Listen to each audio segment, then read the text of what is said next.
sebelum kalian duduk, Bapak akan memberikan pertanyaan-pertanyaan terkait sejarah kebudayaan Islam. Siapa yang bisa menjawabnya, maka silahkan duduk. Oke, langsung saja kita mulai pertanyaan pertama, yaitu kapankah Rasulullah SAW dilahirkan? Oke, silakan duduk.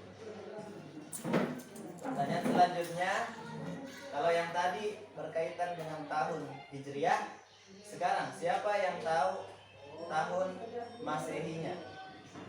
Ya, silakan. Ya, 501 Masehi. Silakan. Nah, pertanyaan selanjutnya, siapakah nama ayah dari Rasulullah SAW?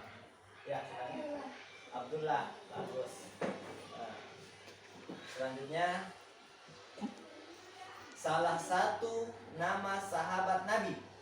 Ya, Abu Bakar As-Siddiq. Baik sekali. Silakan. Nah, pertanyaan terakhir, kalau bisa dijawab.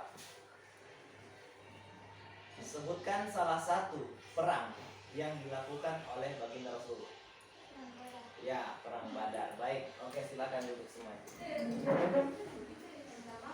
Nah, jadi sebelumnya saya minta satu kelas satu siswa untuk memasang dulu.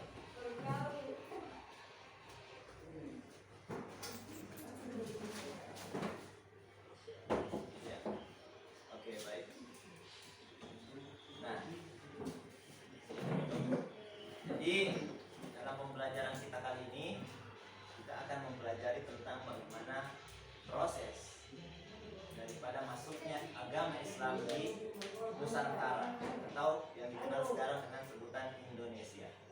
Jadi kalau dulu Islam itu masuk di Indonesia atau tidak disebut dengan kata Indonesia, melainkan dengan kata Nusantara karena terlalu lampau, lebih duluan istilah Nusantara diperkenalkan dibanding dengan Indonesia.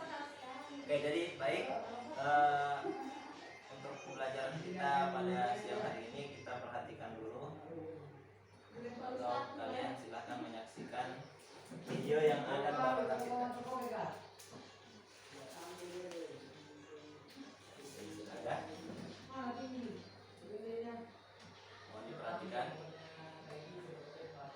Baik. Assalamualaikum warahmatullahi wabarakatuh.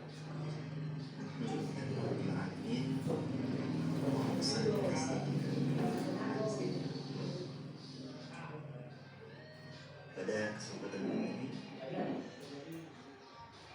kita akan mempelajari tentang bagaimana proses masuknya Islam ke Indonesia atau Nusantara. Dan sebelum itu kita akan melihat dulu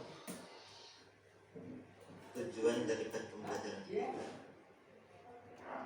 pada siang hari ini.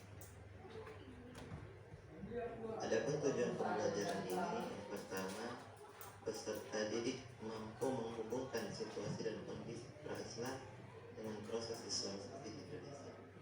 Yang kedua, peserta didik mampu mengklasifikasi jalur masuk Islam ke Indonesia. Yang ketiga, peserta didik mampu memetakan strategi dakwah dalam proses Islamisasi di Indonesia. Keempat, peserta didik mampu membuat skema fase penyebaran Islam di Indonesia. Dan yang terakhir, peserta didik mampu mengidentifikasi hikmah keteladanan dari semangat dakwah Islam dengan cara damai. Selanjutnya adalah perhatikan kota konsep berikut. Yang pertama, bagaimana perkembangan Islam di Indonesia. Bisa kita lihat di sini ada situasi dan kondisi pra-Islam. Yang pertama, geografisnya bagaimana, keyakinannya seperti apa, kemudian kondisi perekonomian, politik, senian dan sastra. Yang kedua, terkait dengan jalur masuk Islam ke Indonesia.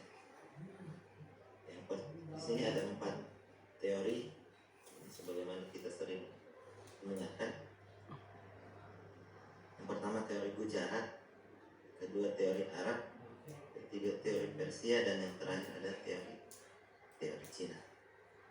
Adapun strategi dakwah yang dilakukan oleh ulama-ulama kita pada masa lalu, yang pertama menggunakan strategi perdagangan, kemudian perkawinan, politik, pendidikan, kesenian, dan yang terakhir adalah pasar. Jadi gambaran atau konsep kita pada hari ini inilah kata konsep. Oke. Bagaimana? Apakah ada pertanyaan terkait video yang telah ditampilkan? Ya. Jadi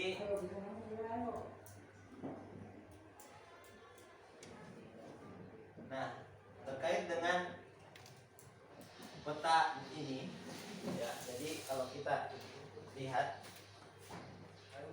Islam itu masuk di Indonesia ada beberapa teori. Jadi harusnya bukan peta Indonesia saja ya, tapi harusnya itu secara keseluruhan ya di peta dunia, supaya kita bisa paham letak-letak daripada daerah-daerah Islam itu sendiri, bagaimana India, bagaimana teori Cina tadi yang telah disebutkan. Nah, di sini perkembangan Islam di Indonesia. Jadi ada beberapa hal aspek yang perlu kita tahu. Yang pertama adalah situasi dan kondisi pra-Islam, kemudian jalur masuknya, strategi dakwah, dan fase penyebaran Islam di Indonesia itu sendiri. Baik. Nah, di sini berbicara tentang situasi kondisi pra-Islam ya.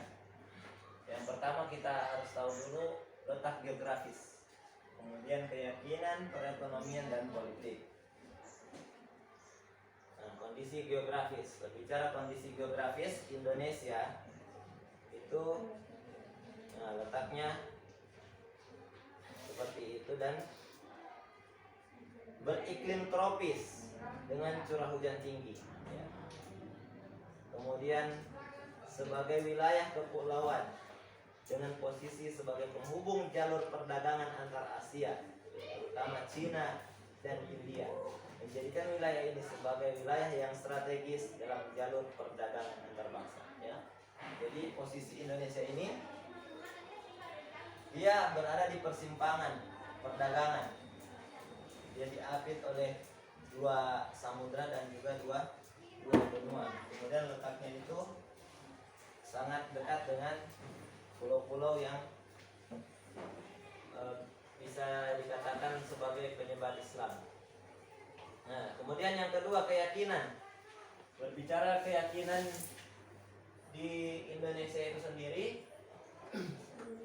ya sebelum kedatangan Islam,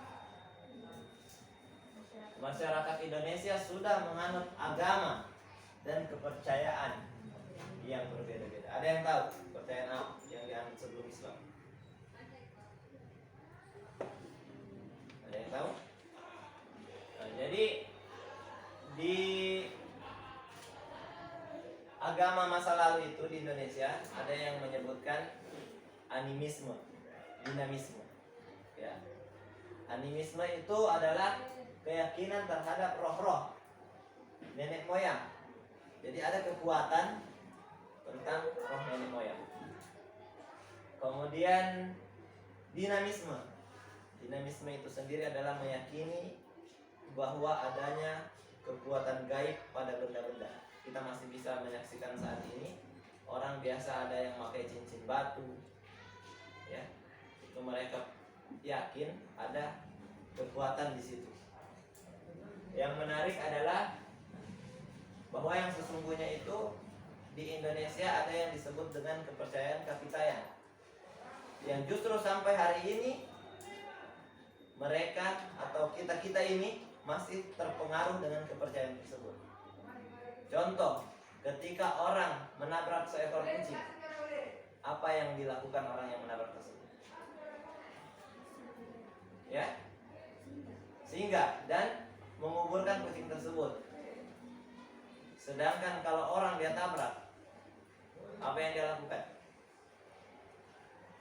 Singgah juga, tapi kadang-kadang banyak yang tabrak lari. Ya.